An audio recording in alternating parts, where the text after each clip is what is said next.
میرے رسول پاک علیہ السلام کو جلال آتا تھا. کن کن باتوں پہ آج کچھ باتیں کرنی ہیں جن باتوں سے حضور ناراض ہو جاتے ہیں. ایک تو کافر مشرک کی بات ہے کہ میں نے حدیث سے تفسیر عرض کی کہ نافرمان پر اگرچہ وہ محبوب ہے حضور کے غلام ہے پر نافرمانی کرتے تو اللہ کے نبی ناراض ہو جاتے. مشکاہ شریف میں حضرت عبداللہ بن عمر رضی اللہ تعالیٰ عنہ حدیث کے راوی ہیں, فرماتے ہیں صحابہ بیٹھ کے تقدیر پر بحث کر رہے تھے. کون؟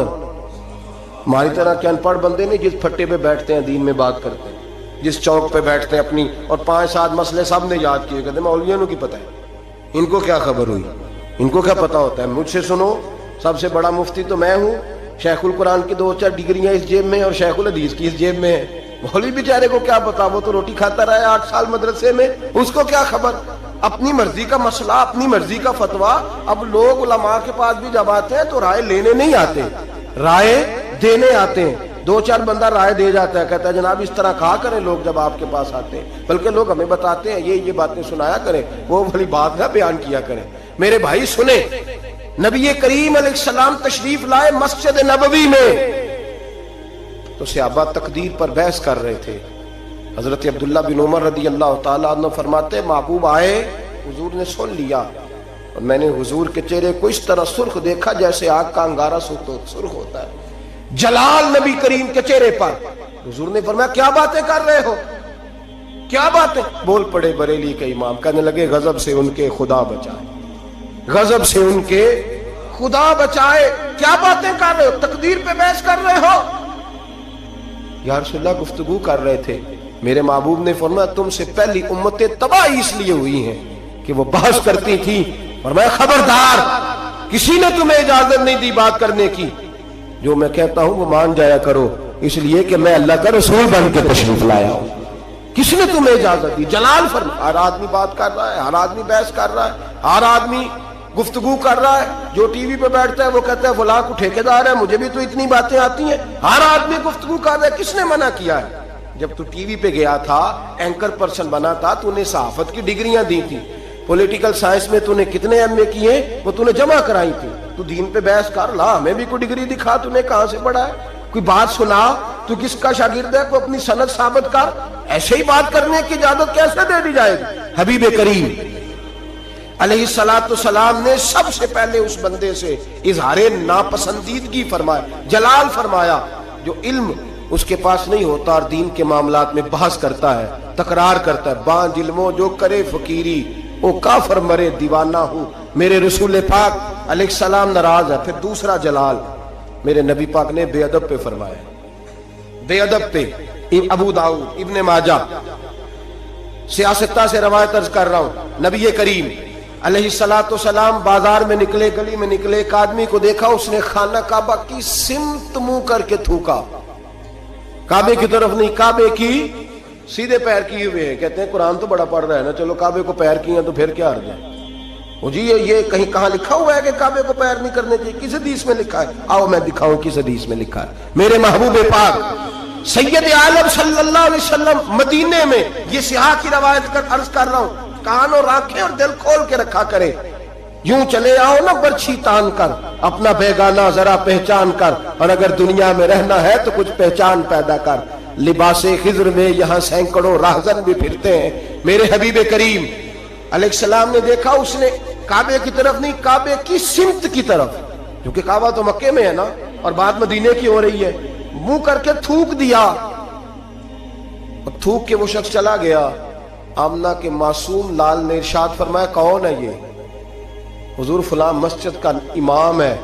حضور نے فرمایا آج کے بعد نماز نہ پڑھائے, آج کے بعد نماز نہ پڑھائے. نماز مصلی پہ کھڑا ہونے لگا تو صحابہ نے کہا بھائی پیچھے ہٹ جا, تو نہیں پڑھا سکتا. اس نے کہا وجہ, کہنے لگے جس محبوب نے کو اللہ نے نماز دی ہے اسی رسول نے تیری اماموں سے منع فرما دیا ہے. نماز والے نبی نے منع کر, تو نہیں پڑھائے گا. بھاگا حضور کے دروازے پہ, یا رسول اللہ کیا ہوا؟ فرمایا تو نے کعبے کی سمت منہ کر کے تھوکا ہے, تو نے بے ادبی کی ہے. کہ یا رسول اللہ مجھے میرا خیال نہیں رہا. فرمایا جو ادب کا خیال نہ رکھے وہ امامت کے قابل نہیں ہوتا. جو ادب کا خیال نہ رکھے وہ امامت کے, معافی مل گئی اسے معافی, لیکن امامت کی اجازت جو کعبے کی بے ادبی کرے وہ امامت کے قابل نہیں، تو جو مدینے والے رسول کی بے ادبی کرے، جو والدین مصطفیٰ کی بے ادبی کرے، جو صحابہ اور اہل بیت کی بے ادبی کرے، وہ امامت کے قابل۔ دشمن احمد پہ شدت کیجئے، ملحدوں سے کیا مربت کیجئے، شرک ٹھہرے جس میں تعظیم حبیب، اس برے مذہب پہ لعنت کیجئے۔ اور اعلیٰ حضرت فرماتے ہیں ہمارا تو عقیدہ ہے جو نہ بھولا ہم غریبوں کو رضا، جو نہ بھولا ہم غریبوں کو رضا، ذکر اس کا اپنی عادت کیجئے۔ بے ادب کے معاملے میں نبی پاک نے ناراضگی کا اظہار، بات بے ادبہ مقصود نہیں حاصل تے نہ درگاہ ٹوئی، باج ادب دے محمد بخشا توڑ نہیں چڑھیا کوئی، باج ادب دے محمد بخشا توڑ نہیں چڑھیا۔ ایک روایت اور عرض کر دوں ترمذی سے، حضور جنازہ پڑھانے گئے، پہلے چلے گئے، لوگ کہتے ہیں پتہ ہوتا تو جاتے کیوں، میں کہتا ہوں اگر جاتے نہ تو مسئلہ کیسے بتاتے۔ حضور پہنچ گئے، جنازہ گاہ تک پہنچے، قبرستان میں ترمذی ہے، میت کے چہرے سے بھئی جو مر گیا ختم ہی ہو گیا، اس کے ساتھ کاہے کی زد، اس کے ساتھ کیا جھگڑا، ماری گیا ہے، ترمذی ہے، سیاہ عرض کر رہا ہوں، چہرے سے کپڑا ہٹایا، فرمایا میں نہیں جنازہ پڑھاتا۔ اب جس کو لوگ کفن غسل دے کے آئے ہیں تھا تو مسلمان ہی نا، لیکن میرے محبوب کا جلال دیکھیں، غضب سے ان کے خدا بچائے، قبرستان تک آئے، کپڑا ہٹایا، فرمایا نہیں پڑھاتا جنازہ۔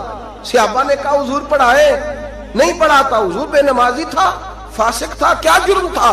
فرمایا میں نہیں جنازہ پڑھاتا، یہ میرے عثمان غنی سے بغض رکھتا تھا، یہ میرے عثمان سے بغض رکھے، یہ ہے میت کسی بے ادب کی منہ دکھانے کے قابل نہیں ہے، ان کے دشمن پہ لعنت خدا کی، رحم پانے کے قابل نہیں ہے۔ رسول پاک علیہ السلام تو مر جائے، حضرت عثمان کا دشمن تو جنازہ نہیں پڑھاتے، تو زندوں کے ساتھ دوستیاں کرے پھرتا ہے، تو زندوں کے ساتھ تعلق بنائے پھرتا ہے۔ دشمن احمد پہ شدت کیجیے میرے نبی کریم۔ پہلی بات تو حضور نے بحث کرنے والے پہ جلال کیا، دوسری بات میرے نبی کریم سید عالم صلی اللہ تعالی علیہ وسلم نے جلال فرمایا اس شخص پر جو شخص بے ادبی کرتا ہے، جلال۔ تیسرا جلال فرمایا حضور نے، ایک شخص نے آ کے عرض کی یا رسول اللہ صلی اللہ علیہ وسلم، ہمارے محلے کا امام مسجد لمبی نماز پڑھاتا ہے، لمبی نماز پڑھاتا ہے۔ اب دیکھیں نا، ایک اور حال بھی ہو سکتا تھا، حضور بلاتے تھپکی دیتے، کہتے ہو یار آہستہ آہستہ پڑھایا کر، چھوٹی نماز پڑھایا کر، یہ بھی ہو سکتا تھا، لیکن حدیث میں جلال ہے میرے نبی کا۔ حضور نے امام کو بلایا، فرمایا لمبی نماز کیوں پڑھاتا ہے؟ کہا حضور میرا دل کرتا ہے۔ حضور کو جلال آیا، فرمایا میں لوگوں کے دلوں میں دین کی محبت پیدا کرتا ہوں، تو نفرت پیدا کرتا ہے، تو نفرت پیدا کرتا ہے۔ یا رسول اللہ صلی اللہ تعالی علیہ وسلم حکم کیا ہے؟ فرمایا جب لوگوں کو پڑھا تو چھوٹی پڑھایا کر، اور جب خود پڑھنی ہو تو جتنی مرضی لمبی پڑھا کر، تمہیں اجازت ہے، یہ تمہیں اجازت۔ جلال فرمایا نبی پاک نے اس امام پر اگر جلال ہے نبی نماز پڑھانے کا، تو یہاں تو جلسہ 6 گھنٹے کا ہوتا ہے، 9 گھنٹے کا جلسہ ہے، اے ان مقامی نعت خانے، اے ان ملتانی نعت خانے، اے ان پتہ نہیں کیڑے کیڑے نعت خانے، اللہ بہتر جانتا ہے، خدا خیر کرے۔ اور پھر نعت خان صاحب بھی سٹیج پہ کھڑے ہوتے ہیں، ہم تو چھوٹے لوگ ہیں تو اب بیک ہی ہو گئے ہیں، پروگرام بنایا کہ باچی جاؤ۔ میں بچوں سے کہتا ہوں یہ تو نہیں نہ ہو سکتا ساری دنیا غلط ہے اور ہم صحیح ہے، جو خود ہی سجدہ صاحب کر لیتے ہیں، ہم بیک ہو جاتے، عجیب چکر ہے۔ پھر اس نے 6-7 رکے پکڑے ہوئے، کہتا مینوں فرمائش آ گئی ہے، یہ بھی میں نے فرمائش پڑھنی ہے، یہ بھی ہمیں فرمائش بھی کوئی نہیں کرتا کہ بے نمازی کی سزائیں تو سنا دے ذرا، ہمیں کوئی نہیں فرمائش کرتا بھی، جس نے داڑھی نہیں رکھی اس کا جرم کیا ہے، 2 حدیثیں سنائے تو صحیح، ہمیں فرمائش بھی کوئی نہیں کرتا۔ فرمائشیں بھی ساری انہیں کرتے ہیں جو 1.25 منٹ میں جنت میں پہنچا دیتے ہیں، 1.25 منٹ لگتا ہے وہ سامنے جنت ہے، اللہ ہی معاف فرمائے۔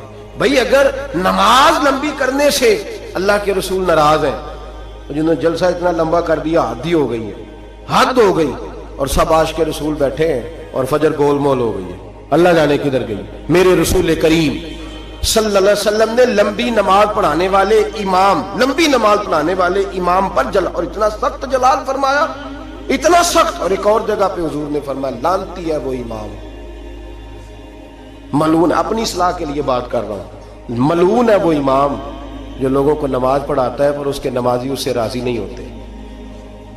راضی کیا مطلب کہ زبردستی مسلط ہوا ہے، زبردستی مسلط ہوا ہے، وہ نہیں چاہتے اس کے پیچھے نماز پڑھنا، ہاں اگر کوئی ذاتی اناد کی وجہ سے ایسا کرتا ہے تو وہ اس حدیث کے زمرے میں ذاتی اناد ہے اس کو، کہ میں آخیا جی میرے ابا جی دی قبر تے 3 قرآن کٹھے پڑھنے نہیں تے مولوی آیا نہیں بچے لے کے، یہ ذاتی اناد، یہ ذاتی اناد ہے۔ اس مسئلے میں نہیں، کوئی شرعی قباحت ہو ایسی یا بد اخلاقی ہو یا کوئی ایسا میرے نبی کریم علیہ الصلوۃ والسلام نے اس شخص پر ناراضگی کا، تیسرے نمبر پر اس امام پر ناراضگی کا اظہار فرمایا جو لوگوں کو نماز پڑھائے اور لوگ اس کی امامت سے راضی نہ ہو، لمبی نمازیں پڑھائے۔ محبوب کریم سید عالم صلی اللہ علیہ وسلم ناراض ہے۔ نمبر 4، محبوب پاک اس شخص سے ناراض ہوتے ہیں جو غلط بات کرتا ہے، جو اپنی چلاکی کے طور پہ حضور کے پاس مقدمہ آیا، ترمذی میں موجود ہے، 2 آدمیوں کا مقدمہ تھا، ایک نے کہا جی میری ہے زمین، دوسرے بھائی نے کہا میری ہے۔ نبی پاک نے فرمایا ہو سکتا ہے تم چرب زبانی دکھاؤ اور فیصلہ اپنے حق میں کسی سے کرا لو، آج تو فیصلہ کرا لو گے تو قیامت کے دن کیا کرو گے؟ آنکھوں میں آنسو آ گئے، دونوں دستبردار ہو گئے۔ کچھ لوگ اپنی تیزی دکھاتے ہیں، تیزی فن کا مظاہرہ کرتے ہیں، بڑھ بڑھ کے بولتے ہیں، کہتے ہیں سامنے والا تو بیوقوف ہمارے ہتھے آ گیا، وہ میں جیسے کہتا ہوں ویسے ہی کر لیتے ہیں۔ آج بھی میں گیا تھا، چکر دے آیا ہوں، 2-4 منہ پہ تعریفیں کی ہیں، واپس آ کے میں نے غیبت شروع کر دی۔ حضرت امام سیوطی رحمۃ اللہ علیہ فرماتے ہیں جو آدمی لوگوں کی تعریفیں منہ پہ کرے، پیچھے غیبت کرے، اللہ لوگوں کے دلوں سے اس کی محبت کھینچ ڈالتا ہے۔ وہ جتنا مرضی اپنے آپ کو تیز بنا کے لوگوں کے سامنے پیش کرے، ممکن نہیں۔ ہم لوگ نا فٹافٹ بات کر دیتے ہیں، کہتے ہیں محفل میں ہی تھا اور تو میں نے کسی کو بولنے ہی نہیں دیا، طاقت ہی نہیں تھی۔ سنے میرے نبی کریم علیہ الصلوۃ والسلام کو کتنا جلال آتا ہے، حضور کتنے ناراض ہوتے ہیں ایسے لوگوں سے۔ حضرت زبیر بن عوام نبی کریم علیہ الصلوۃ والسلام کے پھوپھی زاد بھائی ہیں، حضرت صفیہ حضور کی پھوپھی ہیں، ان کے بیٹے ہیں، عشرہ مبشرہ صحابہ میں سے۔ حضرت عبداللہ بن زبیر کے والد ہیں، حضرت اسماء بنت ابی بکر صدیق جو غار ثور میں روٹی پہنچاتی تھی، حضرت عائشہ صدیقہ کی بڑی بہن، ان کے شوہر ہیں حضرت زبیر بن عوام۔ اور حضور نے فرمایا سب کا کوئی نہ کوئی تنہائی کا دوست ہوتا ہے، جب دل کرتا ہے کہ فلانا آئے تو میں اکیلے میں اس کے پاس بیٹھوں، فرمایا جب میرا کسی کے پاس اکیلے بیٹھنے کو دل کرے تو میں زبیر کو بلایا کرتا ہوں۔ اتنی محبت ہے نبی کریم علیہ السلام کو حضرت زبیر بن عوام کے ساتھ۔ ان کا ایک پڑوسی تھا، اس پڑوسی کے ساتھ ان کی بحث ہو گئی۔ ایک جوہر تھا جو حضرت زبیر بن، شارحین نے لکھا ہے حضرت زبیر بن عوام کے کھیت میں جوہر تھا، تالاب تھا پانی کا، اس تالاب سے لوگ پانی لگاتے تھے کھیتوں کو، تھا ان کی ملکیت۔ پہلے حضرت زبیر بن عوام کے کھیت تھے، اس سے آگے اس آدمی کے کھیت تھے۔ اب وہ آدمی کہنے لگا حضرت زبیر سے کہ پانی پہلے میں نے لگانا ہے۔ آپ نے فرمایا ایک تو پانی میرا ہے اور دوسرا پہلے کھیت بھی میرا ہے، جب میرے کھیت پانی پی لیں گے، سیر ہو جائیں گے تو میں کھول دوں گا، تیری طرف آ جائے گا۔ اس نے بحث کی، جھگڑا کیا، ایک تو اس کا مقدمہ ناجائز ہے، پھر وہ جھگڑا لے کے آدر رسول پہ گئے۔ نبی کریم سید عالم صلی اللہ علیہ وسلم مروت فرماتے تھے، حضور خیال کرتے تھے، حضور کا طریقہ مبارکہ تھا جتنا کسی کا بھلا ہو سکے کسی سے اتنا کرا دیا کرتے تھے، جتنا کسی کرنے والے کو تکلیف نہ اتنا بھلا۔ ایسا ہوتا ہے، مروت کا مظاہرہ کرے لوگ بگڑ جاتے ہیں۔ آپ کسی سے پیار کر کے تعاون کرتے ہیں، سامنے والا لالچ شروع کر دیتا ہے، وہ کہتا ہے کل بھی دینا ہے تو نے، اب تو نے پرسوں بھی دینا ہے، اب فلاں دن بھی دینا ہے، پیچھے پڑ جاتا ہے۔ مروت کا لوگ، غالب نے کہا تھا محبت کو ظالموں نے عبادت دیا قرار، انہوں نے عجیب رنگ اختیار کر لیا ہے۔ اب جب وہ مقدمہ حضور کی بارگاہ میں آیا نا، بات کی سمجھ تو آ رہی ہے نا اب حضرات کو، جب مقدمہ آیا نا نبی پاک سید عالم صلی اللہ علیہ وسلم کے پاس، تو حضور نے بات سنی تو نبی پاک سمجھ گئے کہ زبیر اس معاملے میں ٹھیک ہے، ان کی رائے، ان کا موقف درست ہے۔ آپ نے اس شخص سے کہا، حضرت زبیر سے فرمایا یار جب تیرے کھیت پانی پی لے نا تو پھر تو نے پانی کا کیا کرنا ہے، کھول دیا کر، اس کے کھیتوں کو بھی لگ جائے، ٹھیک ہے پہلے تو ہی پلا اپنے کھیتوں کو لیکن بعد میں کھول دیا کر۔ اس شخص نے فٹافٹ ایک بات کی، حضور کی نرمی کو دیکھا نا، محبت کو دیکھا، پیار کو دیکھا، وفا شیاری کو دیکھا کہ حضور تو جو بھی آتا ہے میٹھا ہی بولتے ہیں، جو بھی آتا ہے حضور پیار ہی کرتے ہیں۔ پتہ کیا کہا اس نے؟ کہنے لگا زبیر آپ کی پھپھو کے بیٹے ہیں نا، معاذ اللہ، آپ کے پھپھی داد ہے نا، اس لیے آپ نے حمایت کی ہے، پھپھی داد ہے، میں رشتہ دار نہیں نا آپ کا۔ میرے رسول پاک نے یوں نظر اٹھائی، حضرت زبیر فرماتے ہیں مجھے یوں لگا کہ تارے گرنے لگے ہیں، مجھے یوں لگا کہ زمین پھٹ جائے گی، مجھے یوں لگا کہ ابھی زلزلے آئیں گے، مجھے لگا قیامت سے پہلے قیامت آئے۔ حضور نے فرمایا تجھے تیری مار ہوئے، میں تیرے ساتھ مربت کرتا ہوں اور تو کیا بولتا ہے؟ فرمایا اگر دھرتی پہ میں عدل نہیں کروں گا تو بتا پھر دوسرا کرے گا کون؟ اگر میں انصاف نہیں کروں گا تو کون کرے گا؟ اس طرح کی بات کرتا تو؟ جب حضور نے جلال فرمایا تو قدموں سے لگ گیا، حضور غلطی ہو گئی۔ حضرت زبیر فرماتے قربان جاؤں محبوبہ تیری شان پہ، ابھی جلال کے دارے بہ رہے تھے جلال کے دریا، اور ذرا وہ قدموں سے لگا تو آمنہ کے معصوم لال نے اٹھا کے سینے سے لگا لیا۔ فرمایا میں سمجھاتا ہوں اور تم کیا کرتے ہو جواب میں؟ جب کوئی غلط بات کرتا ہم پتہ کیا کرتے ہیں؟ ہم جھوٹ بولتے ہیں، غلطیاں کرتے ہیں۔ اگر ہمارے بیٹے میں غلطی ہو تو ماننے کو تیار نہیں، بڑی پنچایت میں ہم کہتے ہیں یہ تو دودھ کا دھلا ہوا ہے، یہ خطا کاری نہیں سکتا معاذ اللہ۔ اگر بیٹی ہماری ہو اور اس کے سسرال سے کوئی پیغام آ جائے تو سوال ہے ہم مان جائیں؟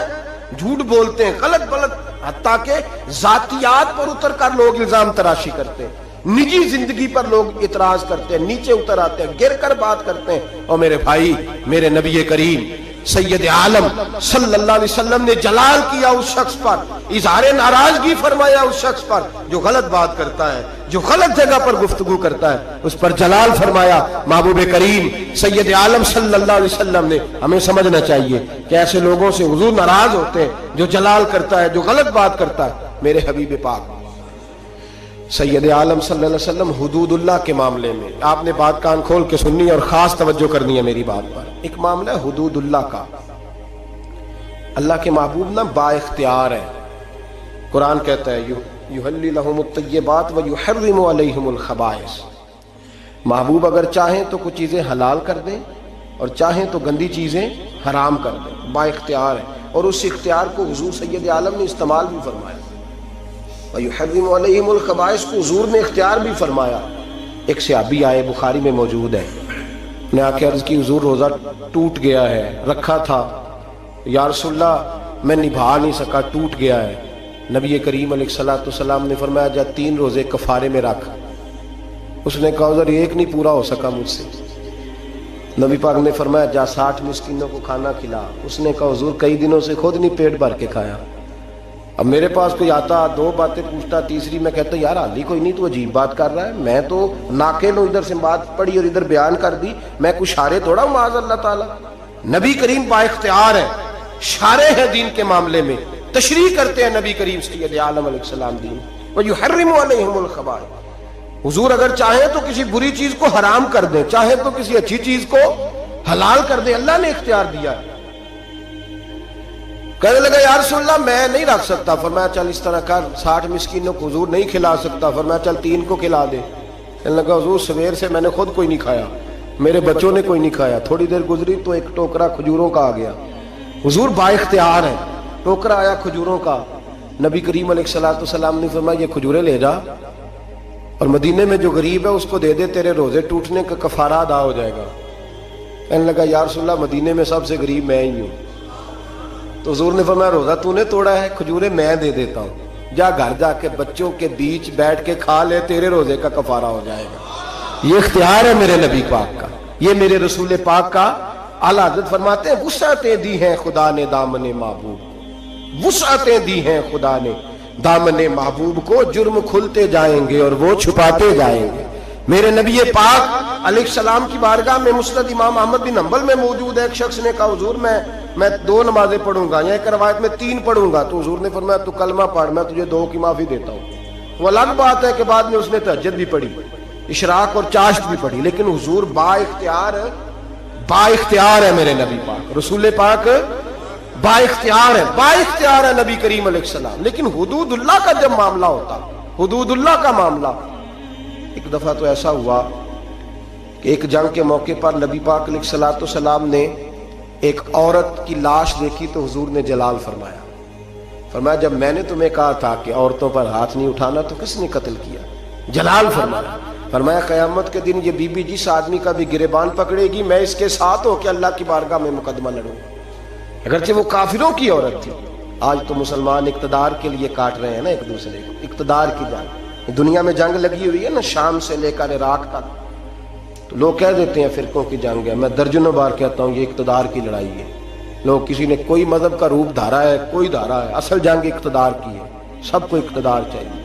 اور اقتدار کے لیے بھاگ دوڑ ہو رہی ہے. 4 لاکھ کے قریب حلب کے لوگ قتل ہو چکے ہیں اور ابھی تک خون سے اس زمین کو روز رنگین کیا جاتا ہے, لیکن لوگ بازی نہیں آتے. اللہ کے نبی جلال فرمایا کرتے حتیٰ کہ کوئی درخت کاٹ دیتا ناجائز کسی کا تو حضور اس پر بھی ناراض ہوتے, اور یہاں گردنیں کاٹی جاتی ہیں. بہرحال حدود اللہ کے معاملے میں نبی کریم سید عالم صلی اللہ علیہ وسلم جلال فرماتے, با اختیار ہیں, چاہتے تو کسی چیز کی تبدیلی کر دیتے. اور جو سفارش کرنے آئے وہ بھی حضرت اسامہ بن زید ہے. ایک حد کے اسامہ بن زید کون ہے؟ اتنے محبوب ہے میرے نبی پاک کو کہ جب مکہ فتح ہوا تو حضور نے امام حسن اور حسین کو گھوڑے کی پشت پہ بٹھایا اور اسامہ بن زید کو گود میں بٹھایا. جب مال غنیمت تقسیم ہوتا تھا تو حضرت عمر فاروق جناب اسامہ بن زید کو 500 دینار زیادہ دیتے تھے. لوگ کہتے کیوں دیتے ہو؟ فرمایا اس لیے کہ نبی پاک اس سے بڑا پیار کرتے تھے. جس دن محبوب کا وصال ہوا جناب اسامہ بن زید رضی اللہ تعالیٰ عنہ کو مسلمہ کذاب کے خلاف لشکر کا سپہ سالار بنا کے نبی پاک نے بھیجا. وہ سپہ سالار تھے حضرت عمر فاروق اور مولا علی جیسے لوگ اس میں بطور سپاہی شامل تھے. غلام کے بیٹے سے اتنا پیار, اور اس دھرتی نے وہ نظارہ بھی دیکھا جب حضور حج کے موقع پر عرفات سے مزدلفہ کے لیے نکلے تو حضور نے فرمایا ٹھہر جاؤ, ایک بندہ رہ گیا ہے, وہ آئے گا تو مزدلفہ جائیں گے. تو کچھ نو مسلم صحابہ تھے, وہ کہنے لگے ہم نے سوچا کسی قبیلے کے سردار کی بات ہو رہی ہے, لیکن تھوڑی دیر گزری تو کالے رنگ اور موٹی ناک والے اسامہ بن زید آ گئے. میرے محبوب نے فرمایا یہ میرا غلام زیادہ ہے, پیچھے رہ گیا, جب تک یہ نہ آتا قافلہ نہ چلتا. ایک طرف محبت کا یہ حال, اور دوسری جانب فتح مکہ کے موقع پر قریش کی ایک بی بی نے چوری کر لی. مقدمہ دائر ہوا, تفتیش کے بعد جرم ثابت ہو گیا. نبی کریم سید عالم صلی اللہ علیہ وسلم نے فرمایا اس کا ہاتھ کاٹا جائے گا. وہ لوگ حضرت اسامہ بن زید کے پاس آئے اور بڑی حکمتیں بیان کی, بڑے دلائل دیے, بہت ساری باتیں سمجھائیں. کہنے لگے ابھی نیا نیا کلمہ پڑھا ہے, ذرا دین میں آ جائیں گے, تھوڑے سے سمجھ جائیں گے, پھر حد قائم ہوگی تو بھاگیں گے نہیں. ذرا انہیں آ لینے دو, سمجھ لینے دو. نبی کریم علیہ الصلوۃ والسلام سے کہیے تھوڑی سی حضور رعایت کر دیں, ذرا قریب آئیں گے تو حد جاری ہو جائے گی. حضرت اسامہ بن زید تیار ہو گئے. انہیں پتا تھا کہ حضور میری بات کبھی لوٹایا نہیں کرتے. جناب اسامہ کہتے ہیں میں حضور کے قریب آ کے بیٹھا, اور میں نے بیٹھا نا جب حضور کے پاس تو بات کوئی نہیں کی. سرکار نے رخ پھیرا, کیسے آئے ہو؟ عرض کیا یا رسول اللہ.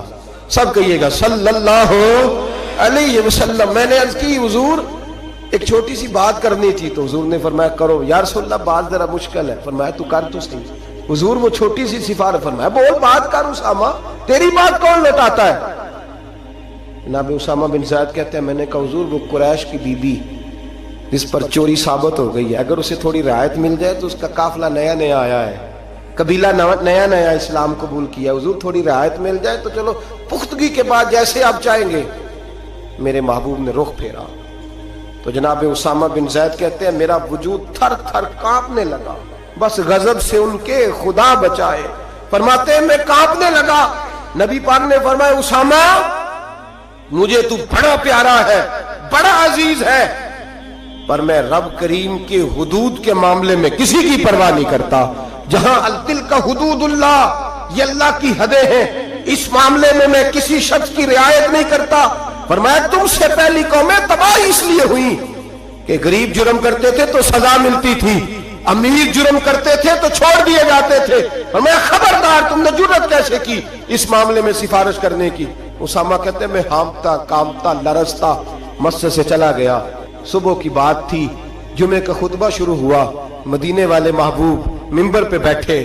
جناب اسامہ فرماتے ہیں میرا وجود تھر تھر کانپ رہا تھا. میرے محبوب کے جملے, حضور نے بات کہاں سے شروع کی؟ فرماتے ہیں ہم سب جانتے تھے کہ نبی پاک کو سب سے زیادہ محبت حضرت جناب سیدہ فاطمہ زہرا کے ساتھ ہے, سب سے زیادہ پیار ان سے کرتے. جتنی دفعہ جناب فاطمہ آتی کھڑے ہو کے استقبال ہوتا, اور فرمایا فاطمہ تو بدعت منی, یہ تو میرے وجود کا حصہ ہے, یہ تو میرے جگر کا ٹکڑا ہے. فرماتے ہیں نبی پاک علیہ السلام نے جملے کیا ارشاد فرمائے؟ فرمایا لوگوں کو کیا ہو گیا ہے, اللہ کی حد کے معاملے میں سفارش کرتے ہیں. فرمایا مجھے قسم ہے اللہ کی عزت کی اگر میری بیٹی فاطمہ بھی چوری کرتی تو میں اس کا ہاتھ کاٹ ڈالتا. فاطمہ بنت محمد کو بھی سزا ہوتی. گویا لفظ کیا ہے؟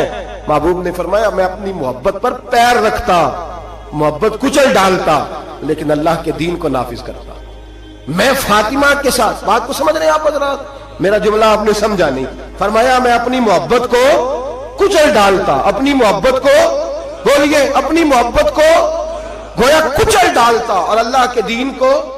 میں دین کے معاملے میں کسی کی رعایت, یہاں تو پیر صاحب کہتے ہیں تبلیغ کی تو بگڑ جائیں گے, ان کو کہہ دیا دین پہ عمل کرو تو یہ آئیں گے نہیں.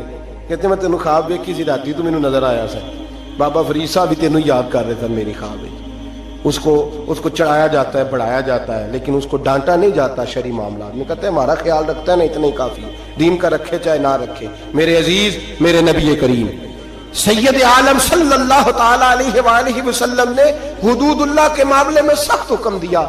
یہاں لوگ کہتے ہیں میرا پتر نہیں مانتا, وہ کہتا ہے ساری رات ناچ گانا کرنا ہے, نہیں دیتے, منڈا نہیں مانتا.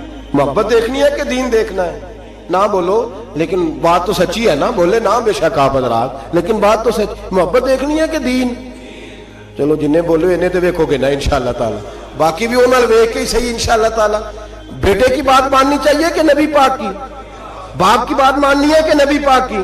بھائی کی بات ماننی ہے کہ نبی پاک کی؟ کہتا ہے جی وہ فلاں نہیں مانتا. کیا مطلب ہے تیرا؟ میرے نبی کریم سید عالم صلی اللہ علیہ وسلم نے فرمایا اسامہ تجھ سے تو بڑا پیار ہے نا, لیکن فاطمہ سے مجھے سب سے زیادہ پیار ہے.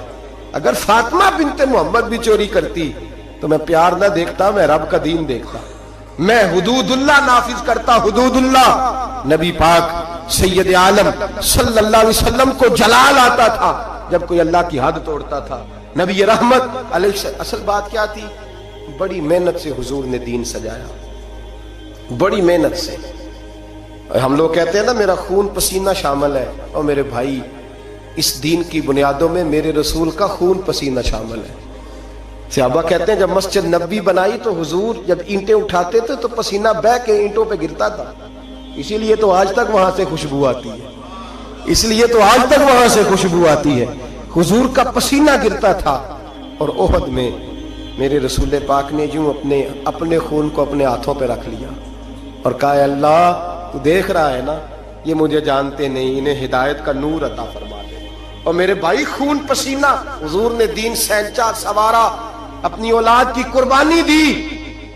جس مکان کو تو نے اپنے ہاتھ سے ٹائلیں لگائی ہو, تیرا اپنا بیٹا بھی وہ ٹائل توڑ دے تو تھپڑ مارتا ہے. وہ تجھے پتا نہیں میں نے پردیس کاٹ کاٹ کے بنایا ہے اور تو توڑ رہا ہے. معمولی سمجھتے ہو دین کی دھجیاں بکھیرنا؟ جب تو دین کی نافرمانی کرتا ہے تو مدینے والے رسول کا دل دکھ جاتا ہے. گویا حضور فرماتے ہیں کیا کر رہے ہو, میں نے بڑی مشقت سے تمہیں دین دیا ہے, میں نے خون پسینہ لگا کے تم تک پہنچایا تھا, تم نے ایک رات میں اڑا کے رکھ دیا, تم نے چند منٹوں میں تباہی لگا دی سارے دین کی, ساری شریعت کی دھجیاں بکھیر دی. اور میرے بھائی, میرے حبیب کریم سید عالم نور مجسم صلی اللہ علیہ وسلم جلال کرتے اس لیے کہ محبت سے دین سینچا تھا, سوارا تھا. خیال کریں, غور کریں, میرے محبوب کریم محبوب پاک علیہ السلام کن باتوں میں جلال فرماتے, امتیوں سے ناراض ہو جاتے. حضرت عمر کی شان سے تو کوئی انکار نہیں نہ کر سکتا. میرے محبوب نے خود فرمایا ہے, فرمایا میرا عمر جس گلی سے گزرے شیطان رستہ ہی بدل جاتا ہے.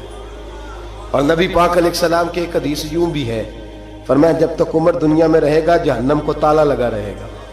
یہ لوگوں کو گناہ ہی نہیں کرنے دے گا تو لوگ دوزخ میں جائیں گے کیسے, یہ تالا لگا دے گا دوزخ کو. اتنا عظیم شخص جناب عمر کہتے ہیں مجھ سے بھی حضور ایک دن ناراض ہو گئے, غضب سے ان کے خدا بچائے, غضب سے ان کے خدا بچائے, جلال باری عتاب میں مجھ سے بھی ناراض ہو گئے, اور گرا جو نگاہ سے ان کی وہ سنبھل نہیں سکتا. حضرت عمر فرماتے ہیں کئی مہینوں حضور کے ان جملوں کی, اس ناراضگی کی ٹیسیں میرے سینے میں اٹھتی رہیں, اور آج بھی جب خیال آتا ہے تو میں اللہ کی بارگاہ میں سجدے میں گر جاتا ہوں کہ اللہ وہ میری بڑی خطا تھی. سنو, حضرت عمر فاروق رضی اللہ تعالیٰ عنہ سے لوگوں نے کہا عمر ہوا کیا, تو فرمانے لگے مجھے پتا چلا کہ تورات, انجیل اور زبور بھی اللہ کی کتابیں ہیں, تو میں کہیں سے تورات اٹھا لایا اور مسجد نبوی میں نے بیٹھ کے پڑھنی شروع کر دی. فرمانے لگے مدینے کے محبوب تشریف لائے,